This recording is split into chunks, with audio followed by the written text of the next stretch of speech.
उससे क्षितिज के हाथ पर हमला कर दिया। वह आग बेहद तेज और तीखी थी, जैसे बर्फ जल रही हो। जब क्षितिज का हाथ आग से झुलसने लगा तो उसे समझ आ गया कि उसने सबसे बड़ी मूर्खता कर दी है। उसके चेहरे पर दर्द और पछतावा दोनों साफ दिखाई दे रहे थे। आह, शैतान ड्रैगन, तुमने मेरे हाथ के साथ क्या किया? क्षितिज चिल्लाया। उसकी आवाज में दर्द और गुस्सा दोनों थे। फिर उसने उस ड्रैगन की तरफ गुस्से में देखा और अपनी नजर उससे हटा ली। उसका चेहरा दर्द से सिकुड़ गया था और वह अपने हाथ को देखकर परेशान हो रहा था। तभी प्रियंका ने अपनी पोटली में से एक दवा निकाली और उसे क्षितिज की तरफ फेंक कर बोली, पहले मेरी बात सुन लेते तो अभी जो हाल हुआ है वो नहीं होता। उसकी आवाज में मैंने कहा था वाला भाव था, लेकिन चिंता भी झलक रही थी। हाँ मेरी मां, सारी गलती मेरी ही थी और अगली बार जो भी करूंगा तुमसे पहले पूछ कर ही करूंगा। क्षितिज प्रियंका की तरफ हाथ जोड़कर बोला।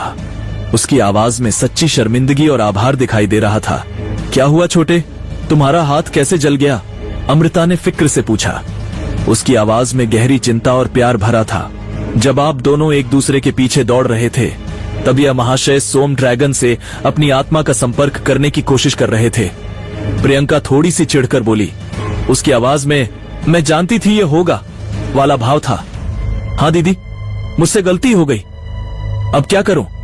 क्षितिज ने अपनी नजर नीचे करते हुए कहा। उसके चेहरे पर शर्मिंदगी साफ दिखाई दे रही थी। छोटे, तुम इतनी गैर जिम्मेदाराना हरकतें कैसे कर सकते हो? तुम्हें बहुत कुछ करना है, हमारी बहनें और पिताजी। इतना कहते ही अमृता को समझ आया कि उसके मुंह से कुछ गलत निकलने वाला था और उन दोनों भाई बहन का राज खुलने वाला था। तभी अमृता चुप हो गई। उसके चेहरे पर घबराहट आ गई और वह तुरंत ही अपनी बात रोक गई।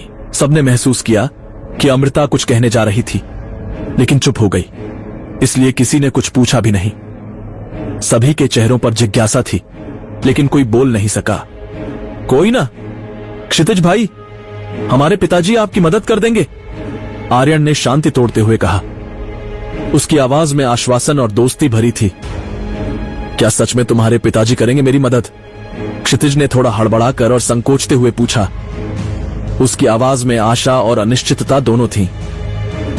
हां, जरूर करेंगे, और तुम्हारे इस ड्रैगन को देखकर तो उन्हें इतनी खुशी होगी कि वो नजर ही नहीं हटा पाएंगे इस अमृतपान ड्रैगन से, आर्यन ने खुश होते हुए कहा।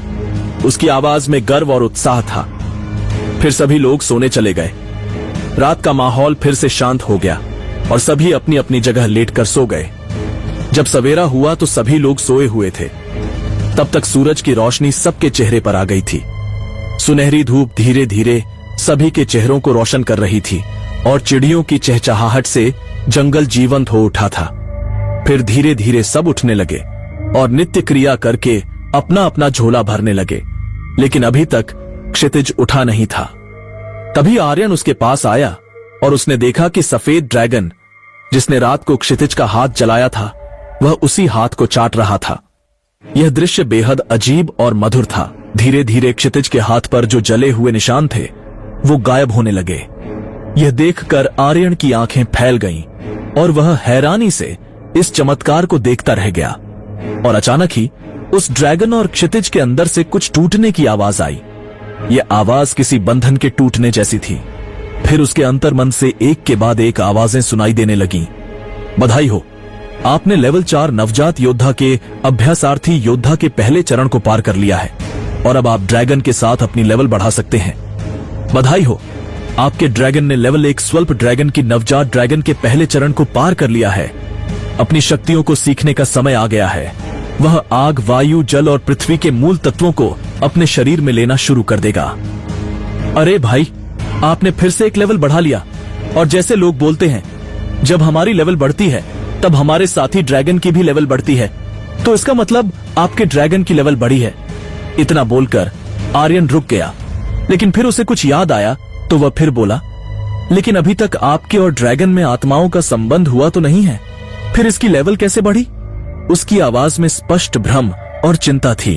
हाँ, संबंध तो हुआ नहीं है, लेकिन इसकी जब लेवल बढ़ी तो मुझे मेरे अंतर्मन में आवाज कैसे आई? क्षितिज ने हैरानी में पूछा। वह भी इस पहेली को समझने की कोशिश कर रहा था। इसका मतलब तुम्हारी आत्माओं का संबंध हो चुका है और तुम्हें पता ही नहीं चला। आर्यन ने अपनी आंखें सिकोड़ते हुए पूछा। उसकी आवाज में हैरानी और थोड़ी सी अविश्वास थी। आगे की कहानी जानने के लिए देखें अगला एपिसोड सिर्फ पॉकेट एफएम के YouTube चैनल पर, और ब्रह्मांड का रक्षक के सारे एपिसोड्स को सुनने के लिए डिस्क्रिप्शन में दी लिंक से डाउनलोड करें पॉकेट एफएम ऐप।